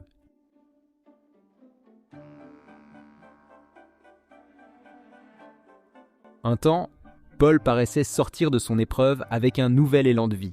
À 18 ans, il a épousé une photographe allemande nommée Gisèle Zacher et ensemble, ils ont eu un fils. Il s'est même inscrit pour un semestre à l'université Pepperdine aux États-Unis. Malheureusement, il n'a pas pu échapper à ses démons et a rechuté dans la drogue et l'alcool après son déménagement à New York. La recette originale, J. Paul Getty, est décédé en 1976, ne laissant rien à son petit-fils Paul dans son testament et seulement $500 au père de Paul, J. Paul Getty Jr. La majeure partie de la fortune originale des Getty est allée à des œuvres de charité et à des organisations à but non lucratif comme ce magnifique Getty Center à Los Angeles. Cependant, une douzaine de femmes ont aussi reçu d'importantes sommes du testament de Getty, dont une ex-femme qui percevait $55 000 par an à vie. De plus, un marchand d'art, une veuve londonienne et un décorateur ont tous reçu d'importantes parts des actions de Getty. En 1981, Paul a fait une overdose d'un mélange de méthadone, de Valium et d'alcool et a subi un accident vasculaire cérébral. L'accident vasculaire cérébral l'a laissé complètement paralysé, incapable de parler et a gravement affecté sa vue. Paul et sa mère ont eu du mal à subvenir à leurs besoins dans leurs dernières années et ont poursuivi son père, J. Paul Getty Jr., pour obtenir une aide médicale. Paul est décédé à l'âge de 54 ans en 2011 Le film Tout l'argent du monde, qui raconte l'histoire de l'enlèvement de Paul et la réaction inattendue de son grand-père, est sorti en décembre 2017. Le film était basé sur le livre de John Pearson de 1995 sur l'affaire Painfully Rich, la fortune scandaleuse et les infortunes des héritiers de J. Paul Getty. Après la sortie du film, un neveu de l'un des ravisseurs, un homme nommé Michael Mamaliti, a déclaré au magazine Variety que tout le monde s'était trompé sur l'histoire et que Paul était en réalité complice depuis le tout début. Mamaliti a déclaré que le complot d'enlèvement avait débuté avec de bonnes intentions et n'était devenu un désastre qu'à cause du refus du grand-père de payer. Au-delà de la crédibilité douteuse de Mamali, quelles étaient ses bonnes intentions? Escroquer Rip et le grand-père Getty de 17 millions de dollars. En fait, ça semble plutôt bien. C'est dommage que le grand-père ait tout gâché. Le 10 juillet 1981, Ken Rex McElroy a été assassiné à Skidmore, dans le Missouri, dans l'une des affaires les plus étranges auxquelles les autorités aient jamais été confrontées. Il y avait des dizaines de témoins du crime, qui a eu lieu en plein jour. Cela aurait dû être une affaire simple, mais tout le monde en ville s'est tu, et aujourd'hui encore, la police ignore qui a mis fin à la vie de McElroy. D'accord, il est temps de découvrir comment toute une ville s'est unie pour faire disparaître Ken Rex McElroy de la surface de la Terre, comme le méchant à la fin de Roadhouse. Ken Rex McElroy est né en 1934 dans une famille de pauvres fermiers migrants. À l'âge de 15 ans, il avait quitté le lycée et avait commencé à se faire un nom comme un vrai salaud de première. C'était un voleur de bétail et un petit voleur, et au fil des années, il était soupçonné d'avoir volé à peu près tout, y compris de l'alcool, de l'essence, des céréales, du bétail et même des antiquités. Tu voles mes céréales? D'accord, tu voles mes antiquités? Espèce de salaud. Malgré les accusations fréquentes, McElroy parvenait à éviter les condamnations grâce à la bonne vieille intimidation de voyous. On en reparle dans une minute. En parlant de vol, McElroy a rencontré sa future femme, Trena McLeod, alors qu'elle n'avait que 12 ans, et lui avait plus de 20 ans de plus qu'elle. La cour de McElroy consistait à suivre régulièrement son bus scolaire, à klaxonner et à crier sur le chauffeur jusqu'à ce que le bus s'arrête et lui permette de s'enfuir avec elle. Difficile d'éviter le danger des inconnus si le chauffeur de ton bus scolaire peut être intimidé et devenir complice d'un enlèvement. C'est l'emprise que McElroy exerçait sur les habitants de Skidmore. Trena a eu le premier enfant du couple à 14 ans, moment où, d'après les dossiers du tribunal, elle a tenté de fuir et de revenir chez ses parents. Mais McElroy l'aurait retrouvée et l'a ramenée directement chez lui. Oui, même les parents de Trena avaient trop peur pour lui tenir tête, et ce n'était pas sans raison. McElroy s'est emporté quand la mère et le beau-père de Trena ont refusé qu'il épouse leur fille mineure. Ils seraient rentrés chez eux, auraient tué leur chien et réduit leur maison en cendres par le feu. Il a été inculpé pour viol sur mineur, incendie criminel et agression. Trena et le bébé ont été placés en famille d'accueil. Cela n'a fait qu'exaspérer McElroy, qui semblait encouragé par des années d'impunité face à ces actes de plus en plus odieux. Il s'asseyait devant la famille d'accueil et menaçait d'enlever la fille biologique de la famille, à moins qu'il ne le laisse pour prendre Trena. Dans ce qu'il décrivait comme un échange fille contre fille, McElroy n'était rien d'autre qu'un adepte de l'enlèvement par la force brute. Selon les récits de Trena, McElroy a finalement réussi à l'épouser en 1974, ce qui lui a permis d'éviter toute poursuite pénale pour avoir mis une mineure enceinte. Apparemment, on peut tout faire à un enfant tant qu'on l'épouse après. Je ne comprends pas. McElroy a installé la jeune fille chez lui avec sa compagne Alice. Mais même s'il était légalement marié à Trena, McElroy a continué à avoir des enfants avec Alice. Au total, cet homme a eu 11 enfants avec 3 femmes différentes. Même si Trena est revenu plus tard sur l'histoire ayant mené aux inculpations multiples de McElroy lors d'une interview avec People après son meurtre, la nature prédatrice de McElroy reste notoire. Commettre tous ces crimes au grand jour a cet inconvénient. On accumule les témoins comme des pogs. Dans une autre de ses nombreuses interactions criminelles avec les habitants de Skidmore, McElroy aurait tiré sur un fermier nommé Romain Henry en 1976. Henry a affirmé qu'il avait confronté McElroy parce qu'il tirait avec des armes à feu sur sa propriété. Au lieu de partir, McElroy a choisi de tirer sur Henry à la place. En attendant son procès, McElroy est plusieurs fois allé en pick-up à la ferme de Henry pour l'intimider et qu'il retire sa plainte. Mais Henry a tenu bon. Vous voyez le jeu de mots? À cause de... Oui, vous avez compris. Malheureusement, le courage de Henry face aux tyrans de la ville n'a pas servi à grand-chose. Lorsque le procès a eu lieu, McElroy a fait témoigner 2 chasseurs de ratons laveurs, affirmant qu'il était avec eux. Pas chez Henry ce jour-là. Il a finalement été acquitté. Tout au long de sa vie à Skidmore, McElroy a été inculpé pas moins de 21 fois pour divers délits, dont la plupart sont restés largement impunis pour une raison ou une autre. Lorsque McElroy était arrêté et inculpé, il utilisait la même méthode que contre Henry et les parents de Trena. La coercition. Comme vous l'avez probablement déjà compris, McElroy faisait vraiment peur, tellement peur que les témoins refusaient généralement de témoigner. Les avocats hésitaient à le poursuivre et les juges étaient réticents à provoquer sa colère. Ainsi, les habitants de Skidmore ont enduré McElroy et ses actes illicites sans aucun espoir qu'une condamnation tienne. Du moins, c'était le cas jusqu'à ce que ça ne le soit plus. La goutte d'eau a fait déborder le vase en 1980 lorsqu'une employée de magasin a accusé la fille de McElroy d'avoir pris des bonbons à l'épicerie de Skidmore qui appartenait à Ernest Beau Bowenkamp, âgé de 70 ans, et à sa femme Lois. Confronté à ce sujet, McElroy a sérieusement proposé de l'argent à Lois Bowenkamp pour qu'elle affronte sa femme, Trena. Il voulait visiblement lancer une série rentable de vidéos de combats d'épouses.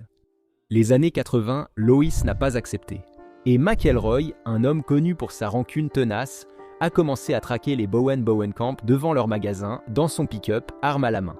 La situation a dégénéré jusqu'en juillet de cette année-là, lorsque McElroy a coincé Bowenkamp sur le quai de chargement du magasin. 2 jeunes garçons observèrent la scène, alors McElroy leur a donné de l'argent pour aller acheter des sodas, éliminant ainsi tout témoin.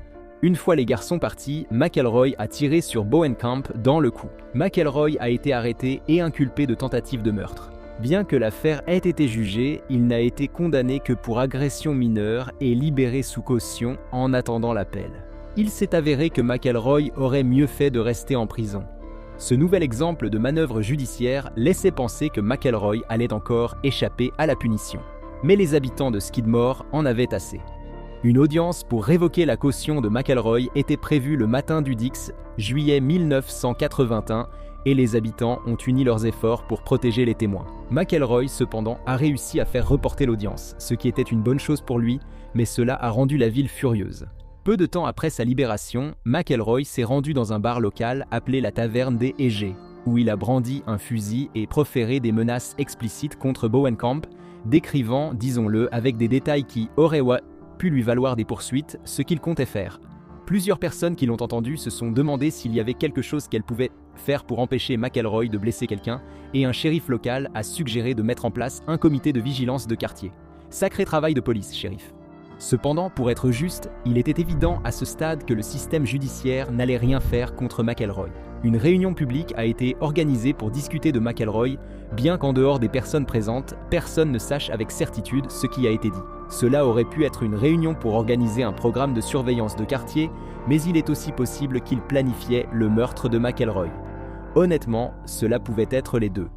La surveillance de quartier est en place. Passons au premier point à l'ordre du jour. Abattre Kenrex McElroy. Le jour du meurtre de McElroy, il retourna à la taverne D&G avec Trena, tandis que les habitants se réunissaient dans la salle de la Légion locale pour discuter de lui. En apprenant son retour au bar, ils s'y sont tous retrouvés et ont rempli les lieux. Pressentant qu'il allait se passer quelque chose, McElroy a vite terminé ses verres, acheté un pack de 6 bières et regagné sa voiture. Il est monté dans son pick-up avec Trena, garé sur la rue principale de Skidmore, en plein jour, quand il a soudain été entouré par plus de 30 habitants mécontents. Alors que McElroy tendait la main nonchalamment pour allumer une cigarette, plusieurs coups de feu ont été tirés sur le camion. Les balles l'ont touché à la tête et au cou, tandis que Trena hurlait d'horreur. Personne n'a tenté d'aider McElroy et personne n'a appelé d'ambulance. Kenrex McElroy est mort sur place. La police savait qu'il y avait plusieurs tireurs. Un tir venait de l'arrière du camion, un autre d'un pâté de maison plus loin. De plus, des douilles provenant de 2 armes différentes ont été retrouvées sur les lieux. Un Magnum de calibre 22 et un Mauser de 8 mm. Plusieurs tireurs sur les lieux du crime faisaient sans doute partie d'une stratégie pour semer la confusion et compliquer l'identification des responsables par les autorités. Ou, vu le passé de McElroy comme ordure recherchée depuis des décennies, il est possible que plusieurs aient voulu lui tirer dessus. Avec de nombreux témoins et au moins 2 tireurs, le procureur David Baird a convoqué un grand jury, persuadé qu'un suspect serait identifié et arrêté. Aucun suspect n'a été nommé, ni aucune arrestation effectuée. Même le FBI s'est impliqué et a mené plus de 100 entretiens, mais n'a pas été en mesure de produire la moindre preuve liant qui que ce soit au meurtre de McElroy. Les habitants de Skidmore ont gardé le silence, empêchant toute inculpation. La femme de McElroy, Trena, a finalement accusé un éleveur et homme d'affaires nommé Dale Clement d'avoir tiré un des coups mortels. Mais Clement n'a jamais avoué et la police ne l'a jamais inculpé de quoi que ce soit. Un jury de coroner a enquêté, mais faute de preuves suffisantes contre Clement, aucun mandat d'arrêt n'a été émis et personne n'a appuyé l'accusation de Trena.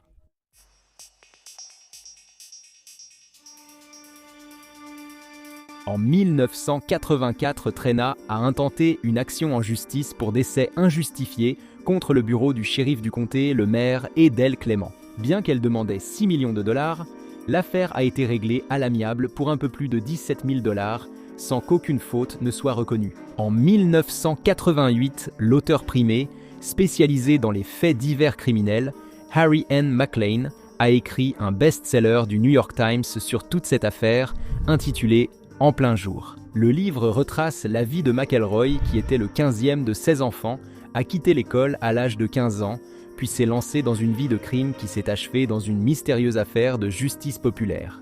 En 1999, une adaptation télévisée du livre a été produite, avec Brian Dennehy dans le rôle de Len Rowan, un personnage clairement inspiré de McElroy. Pendant ce temps, Trena, sans doute la principale victime à la fois de McElroy et de la ville de Skidmore, s'est finalement remariée, a quitté Skidmore et a déménagé à Lebanon, dans le Missouri, où elle est décédée en janvier 2012, le jour de son 55e anniversaire. Parfois, la nature nous rappelle que nous ne sommes pas le centre de l'univers et qu'à tout moment, l'un de nous pourrait finir dans le ventre d'un gros poisson. C'est exactement ce qui s'est passé en 1935 lorsqu'un requin-tigre de 4,20 mètres a régurgité un bras humain dans un aquarium australien, déclenchant une enquête policière qui a révélé un mystère si incroyable qu'il reste non résolu à ce jour. Très bien, il est temps de se mettre le crime sous la dent. Les visiteurs du Coogee Aquarium Bath, le 25 avril 1935, s'attendaient à passer un après-midi agréable à admirer la vie marine exotique. Bien qu'ils aient vécu une expérience unique, ce n'était sans doute pas ce que chacun avait imaginé. Un requin-tigre de 4,30 mètres s'était emmêlé dans la ligne d'un pêcheur local, alors ce dernier a amené l'animal à l'aquarium pour l'exposer. J'imagine que le relâcher n'était pas envisageable. Une fois à l'aquarium, le requin a apparemment eu un énorme trac et a régurgité le contenu de son estomac, qui comprenait un oiseau, un rat et un bras humain mutilé.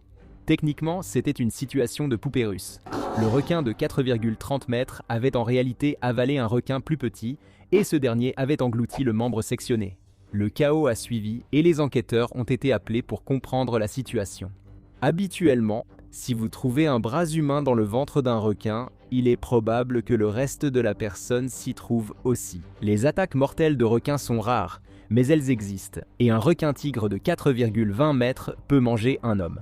Au départ, il paraissait probable que le propriétaire du bras régurgité ait été attaqué et tué par le requin, ou se soit noyé, le requin se contentant ensuite de mordre dans ses restes. Mais lorsqu'un médecin légiste et un expert en requins ont examiné les preuves, ils ont conclu que le requin n'avait pas arraché le membre. Aucune trace de morsure sur le bras. Ils ont conclu qu'une lame avait servi à séparer le membre. Cette découverte troublante montrait que les autorités n'avaient pas affaire à un accident ni à une attaque d'animal, sauf si les requins utilisaient des couteaux, ce qui serait aussi inquiétant. Les autorités de Nouvelle-Galles du Sud faisaient face à un homicide sans explication évidente. Si le requin n'avait pas attaqué la victime, comment avait-il pu avaler son bras? Le meurtrier avait-il découpé la victime avant de jeter les morceaux à l'eau, ou les avait-il donnés au requin? Et surtout, à qui appartenait ce bras? L'enquête a commencé lorsque les détectives examinaient le bras pour trouver des indices. Recueillir des preuves à partir d'une partie du corps avalé était déjà difficile, Mais dans les années 1930, la science médico-légale moins avancée compliquait encore la tâche. Lors de l'enquête pour homicide, le bras a été examiné pour des marques ou cicatrices inhabituelles, dont une corde autour du poignet. Sauf si le bras a été sectionné lors d'un accident impliquant une corde, sa présence suggérait à la police un acte criminel. Plus important que la corde, un tatouage montrait 2 boxeurs en garde, ce qui est assez rare. Les enquêteurs ont publié des photos et la description du tatouage dans un journal local, espérant que quelqu'un reconnaîtrait cette image et identifierait la victime. Heureusement, un homme nommé Edwin Smith a reconnu le tatouage et le bras auquel il appartenait, celui de son frère James Jimmy Smith, un boxeur de 40 ans qui avait récemment disparu. Découvrir ainsi pourquoi ton frère ne répond plus est terrible. Alors qu'Edwin obtenait enfin des réponses sur la disparition de son frère, l'identification du bras a soulevé encore plus de questions pour la police. Comment le bras de Jimmy Smith s'est-il retrouvé dans un requin? Et où était le reste de son corps? Et Moscow. La police s'est servi des informations d'Edwin pour retracer les déplacements de James Smith et chercher un suspect. Et ils en ont rapidement trouvé un ami de Smith qui ne faisait rien de bon. En retraçant les derniers déplacements de James Smith, la police a découvert qu'il avait joué au domino avec Patrick Brady dans le bar d'un hôtel en bord de mer. Il s'est avéré que Brady avait quelques condamnations antérieures et qu'il était connu pour être un peu louche. Une enquête approfondie a montré que Brady avait quitté son appartement juste après la disparition de Smith. La situation a empiré pour Brady à leur arrivée chez lui. L'appartement avait été entièrement nettoyé, meubles et literies remplacés, et Brady avait acheté une malle neuve. Même la barque avait été soigneusement nettoyée. Je ne suis pas un grand détective, mais tout cela me semble suspect. La police trouvait étrange qu'un petit escroc nettoie soudain son appartement et sa barque juste quand les restes de son ami étaient recrachés par un poisson. Brady est devenu le principal suspect de l'enquête, mais en dehors des preuves circonstancielles, il n'y avait encore rien pour le relier au crime, pas même un mobile. De plus, l'affaire a connu un revers déchirant seulement 3 jours après la découverte du bras sectionné. L'aquarium de Coogee, en Nouvelle-Galles du Sud, a euthanasié le requin-tigre. Cela a porté un coup dur à l'enquête. Il ne pouvait plus être examiné pour d'autres preuves. L'aquarium a aussi manqué une opportunité. Les visiteurs auraient payé le double pour voir un mangeur d'hommes. Avec Patrick Brady comme suspect, la police avait au moins une piste prometteuse, même si elle n'avait pas les preuves nécessaires pour procéder à une arrestation. Mais ensuite, un chauffeur de taxi s'est manifesté et a encore plus bouleversé la situation. Le chauffeur de taxi a reconnu avoir emmené Brady chez Reggie Lloyd Holmes le lendemain de la dernière fois où James Smith a été vu. Holmes, constructeur naval et homme d'affaires reconnu, était selon le témoin une mauvaise fréquentation, utilisant ses bateaux dans des réseaux de trafic de drogue et pour des escroqueries à l'assurance. Smith et Brady avaient aussi collaboré avec Holmes sur ces combines, bien que ce dernier ait d'abord nié les connaître. C'est un signal d'alarme. Petit signal d'alarme. La police pensait que les 3 hommes collaboraient sur une activité illégale et que cela avait mal tourné mais n'a pu obtenir aucune information d'eux. Holmes a refusé de parler et a été relâché après l'interrogatoire. La police a inculpé Brady, leur principal suspect initial, en lien avec la mort apparente de Smith. Mais l'affaire était sur le point de prendre un autre tournant inattendu. Après avoir été relâché par la police, Holmes a pris son hors-bord, est allé sur l'eau et s'est tiré une balle, son corps tombant par-dessus bord. Heureusement, Holmes n'avait pas été très précis. La balle qui était censée mettre fin à sa vie ne l'avait qu'à peine blessé, et il est remonté dans le bateau, en grande partie indemne. Les personnes présentes sur l'eau qui avaient été témoins de cet incident étrange ont appelé la police. À leur arrivée, Holmes les a entraînés dans une course-poursuite en bateau autour du port et jusqu'à l'océan, avant de finalement abandonner. Holmes a été ramené pour être interrogé et cette fois, il a raconté à la police toute l'histoire de ce qui était arrivé à James Smith. Selon Holmes, Patrick Brady avait tué James Smith et avait jeté la majeure partie de son corps dans l'océan, dans une malle. Il avait donc besoin d'une nouvelle malle, mais Brady avait gardé le bras de Smith et l'avait apporté chez Holmes pour le menacer. Selon Holmes, Brady l'a menacé de lui faire pareil s'il ne payait pas pour acheter son silence. Holmes a affirmé qu'en partant, Brady a attaché un poids au bras de Smith avec une corde et l'a jeté à la mer, moment où, selon lui, le requin est apparu. Le requin a en fait corroboré la version des faits de Brady puisque le bras de Smith avait effectivement été la seule partie humaine retrouvée dans son estomac. Holmes devait témoigner au tribunal, mais la veille du procès, il a été retrouvé mort dans sa voiture. Compte tenu de la tentative ratée précédente et de la poursuite en bateau qui a suivi, il semblait bien que Holmes s'était suicidé. Mais le moment de sa mort était suspect. La police ignorait s'il s'était suicidé ou si Brady l'avait tué pour l'empêcher de témoigner. Une théorie suggère que Holmes aurait engagé un tueur à gages pour se faire tuer et permettre à sa famille de toucher son assurance vie. Holmes avait retiré 500 livres de la banque la veille de la découverte de son corps, donc la théorie du tueur à gages, bien qu'un peu farfelue, n'était pas invraisemblable. Quoi qu'il en soit, c'était un gros problème. Sans Holmes, les preuves étaient insuffisantes pour condamner Brady. Sans le témoignage de Holmes, la police ne pouvait même pas prouver que Smith était mort. Pour autant qu'il le savait, il pouvait très bien errer dans Sydney avec un bras en moins, mais sinon, vivant et en bonne santé. Donc, sans nouveau développement et avec pour seule preuve un bras sectionné et un requin mort, l'affaire s'est effondrée.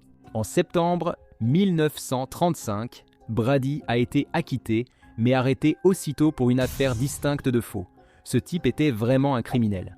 Il ne changerait pas de carrière à cause d'un requin bavard.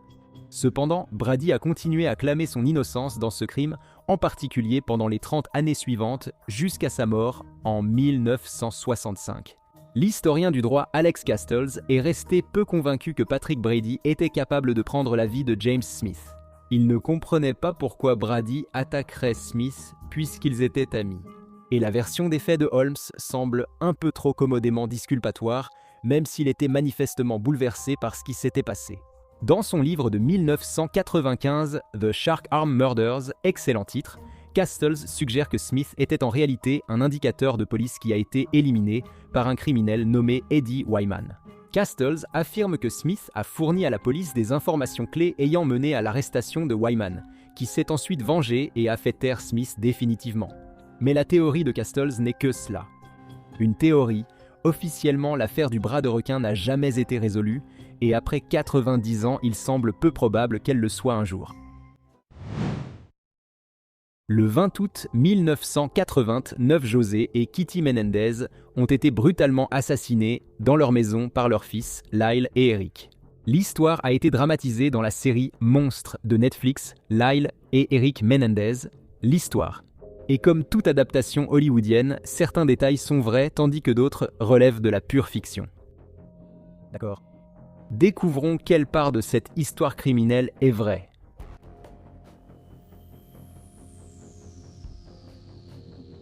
Comme le montre la série, lorsque les autorités sont arrivées quelques heures après que Lyle et Eric Menendez ont tué leurs parents, ils semblaient vraiment bouleversés.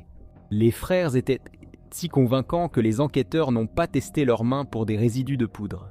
Au lieu de cela, la police a d'abord cru que les meurtres avaient été commis par la mafia ou une autre organisation criminelle liée à l'entreprise des Menendez. Live Entertainment Incorporated de Van Nuys, un distributeur de vidéos et de musique. Les premiers reportages ont aussi parlé d'une exécution de style mafieux, car Kitty et José avaient reçu des balles dans les rotules, ainsi que d'autres blessures mortelles. Le LA Times, par exemple, a cité avec assurance une source qui accusait 2 tueurs à gages en déclarant « c'était clairement un message ». Il n'y a aucun doute, c'est le crime organisé. C'est un bon rappel de ne pas croire tout ce qu'on lit dans les journaux.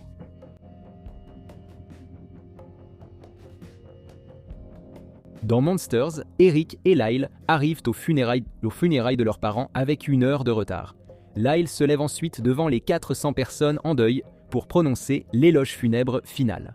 Pendant son discours, il passe « Girl, I'm Gonna Miss You », un single de 1989 du groupe de dance pop Milli Vanilli, en expliquant que les paroles de la chanson décrivent plus précisément ses sentiments que ce qu'il pourrait exprimer avec ses propres mots. La scène est si exagérée, surtout avec Lyle choisissant Milli Vanilli, groupe tristement célèbre pour avoir menti, qu'on croirait une invention de scénariste.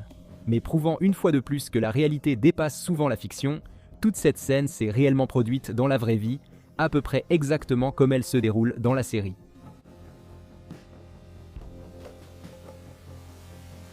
Comme le montre la série, Lyle, âgé de 20 ans, portait effectivement une perruque à la demande de son père.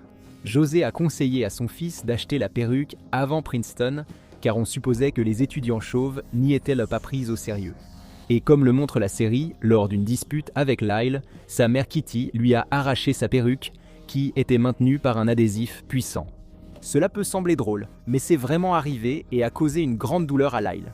Ensuite, Eric a réconforté son frère et ils ont parlé des abus subis dans leur enfance. Cette partie est totalement vraie. Dans la série, les frères préparent déjà leur plan violent. Alors qu'en réalité, à ce moment, Lyle propose juste à Eric de vivre à Princeton pour fuir leurs parents.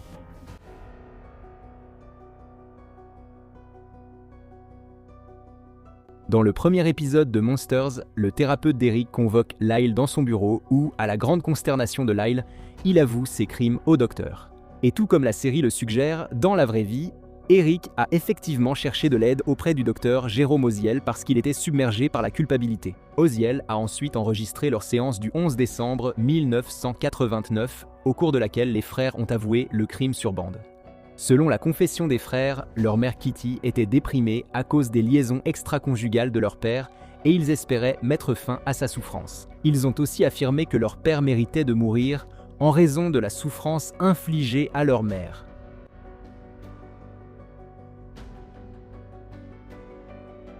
Dans le deuxième épisode, Lyle reproche à Eric d'avoir écrit une pièce sur le meurtre de leurs parents. Cependant, on dit souvent qu'il faut écrire sur ce que l'on connaît, ce qui est vrai. 5 ans avant que Ross, Rachel, Chandler, Monica, Joey et Phoebe n'arrivent à la télévision, Eric a écrit un scénario étrangement similaire au crime qu'il allait commettre et l'a intitulé Friends. Le plus jeune des frères Menendez a décrit le personnage principal, Hamilton Cromwell, comme immensément psychotique et extrêmement impatient d'obtenir son héritage, un personnage digne de Jekyll et Hyde. Pour obtenir les fonds, Hamilton tue ses parents dans leur lit. Selon l'ami et co-scénariste d'Eric, Craig Signorelli, le protagoniste voulait obtenir un héritage afin de réaliser son rêve de créer un terrain de chasse à l'homme. Signorelli admettra plus tard une ressemblance troublante entre la scène d'ouverture du scénario et ce qui s'est passé la nuit des meurtres. Eric a demandé à un autre ami, le photographe Philip Kearney, de lire le scénario et de donner son avis sur l'histoire. Kearney n'était d'abord pas intéressé par le scénario, mais y est revenu en apprenant que les frères Menendez avaient tué leurs parents, se souvenant « J'avais lu assez du scénario pour voir que c'était essentiellement la même chose ».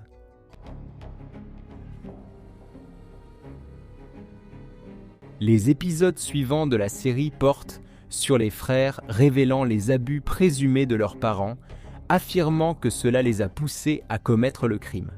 Lyle et Eric ont témoigné que leur père les avait agressés sexuellement dans leur enfance et ont affirmé que les meurtres résultaient des traumatismes subis dans un foyer violent. Mais la série omet certaines preuves importantes qui semblent étayer les allégations des frères. Par exemple, des photos nues de Lyle et Eric enfant ont été découvertes dans une enveloppe portant l'écriture de Kitty, et Eric avait écrit une lettre à son cousin au sujet des abus présumés en décembre 1988, 8 mois avant le crime. Plus récemment, dans la série documentaire de 2023 Menendez et Menudo, Garçons trahis. L'ancien membre de Menudo, Roy Rosello, a affirmé que José Menendez l'avait drogué et agressé sexuellement alors que Menendez était à la tête de RCA Records. Bien que Lyle ait reconnu avoir participé à certains abus envers Eric, rien ne prouve que les deux frères avaient une relation incestueuse, contrairement à ce que suggère la série. Et les deux frères le nient fermement.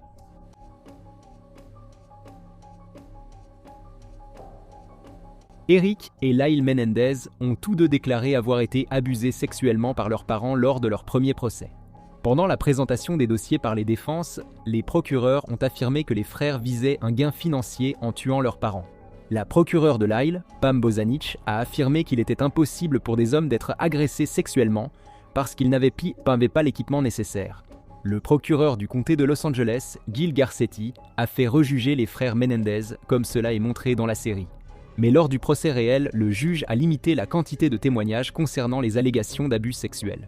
Ce n'est qu'au stade de la peine, après que Lyle et Eric aient déjà été condamnés, que les témoignages concernant les abus qu'ils auraient subis ont été autorisés. Avant cela, l'accusation a réussi à faire valoir que tout témoignage sur ce sujet était sans rapport. Ils ont dit au jury que les frères Menendez mentaient, utilisant simplement l'excuse des abus pour s'en sortir après avoir commis un meurtre.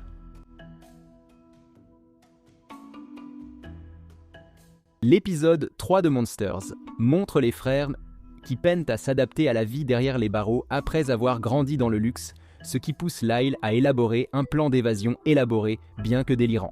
Le plan, qui est rapidement découvert et confisqué dans la cellule d'Eric, prévoit l'acquisition d'une voiture de sport pour s'enfuir, le changement de nom, la chirurgie esthétique, puis la fuite vers le Canada. En réalité, les agents pénitentiaires ont trouvé le plan d'évasion dans la cellule de Lyle, pas celle d'Eric, le reste est exact. Lyle a effectivement rédigé de nombreuses notes sur différentes idées concernant une éventuelle évasion qui ont été présentées comme preuve lors de leur nouveau procès. Et les notes comprenaient effectivement des phrases comme « changer de nom »,« changer d'apparence »,« chirurgien esthétique », ainsi que comment transférer de l'argent, comment communiquer à l'étranger.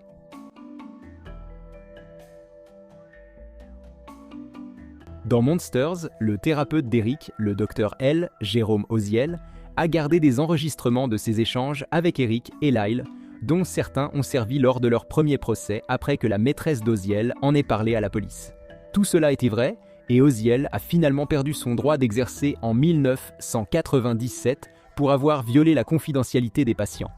La série ne précise pas qu'Oziel était déjà en probation lors du premier procès pour avoir échangé des séances de thérapie contre des travaux chez lui. Pendant ce temps, le docteur William Vickery, choisi par l'avocate Leslie Abramson pour évaluer et traiter Eric, a témoigné croire que son patient disait la vérité. Il a ensuite été révélé que Vickery avait modifié ses notes pour retirer des informations potentiellement compromettantes et il a été placé en probation, finissant par rendre sa licence médicale en 2019 après avoir reçu une autre suspension dans une affaire sans rapport.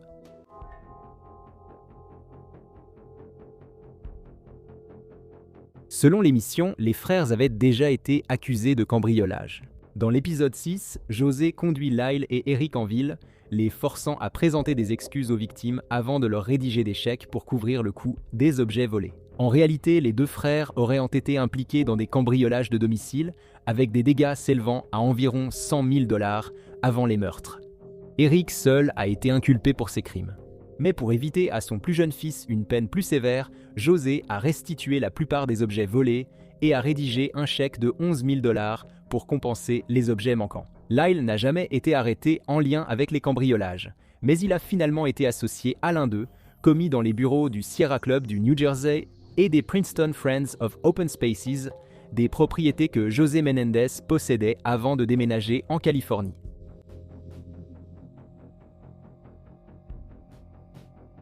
O.J. Simpson n'apparaît jamais à l'écran dans la série, mais Eric est montré en train de lui donner des conseils à travers leurs cellules adjacentes.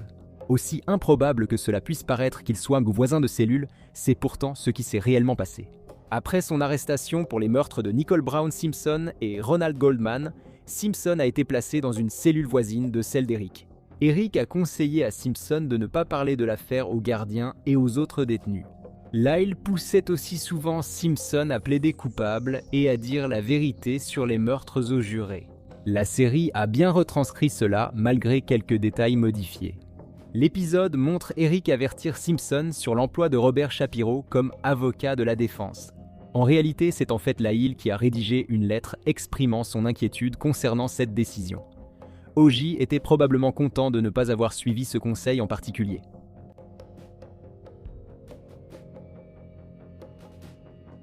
Dans la série, Lyle et Eric sont d'abord jugés ensemble, mais les jurés ne parviennent pas à un verdict. En fait, ils ont été jugés séparément, mais en même temps, et leurs procès respectifs se sont conclus sans verdict du jury. 2 ans plus tard, cependant, ils ont été rejugés ensemble, comme le montre la série. Dans le dernier épisode de Monstres, une jurée, persuadée que les frères Sehi méritent la peine de mort, fait une crise cardiaque en défendant sa position auprès des autres jurés. Elle est alors remplacée par une autre jurée, plus compatissante envers les frères, qui convainc les 11 autres de leur donner la prison à vie à la place. Tout cela est vrai dans l'ensemble. Le juré Bruce Seitz a effectivement remplacé un autre juré qui a eu une crise cardiaque pendant les délibérations. En réalité, cela a eu lieu lors de l'annonce du verdict, et non pendant la détermination de la peine, comme le montre la série. Et alors que la série se termine avec Lyle et Eric emmenés dans des prisons séparées, ne devant plus jamais se revoir, en réalité, les frères ont été transférés dans le même établissement en 2018, où ils peuvent prendre leur repas et passer du temps libre ensemble. Aucun autre plan d'évasion n'a été découvert. Qu'en pensez-vous ? Dites-le nous dans les commentaires et découvrez nos autres vidéos sur notre histoire insolite.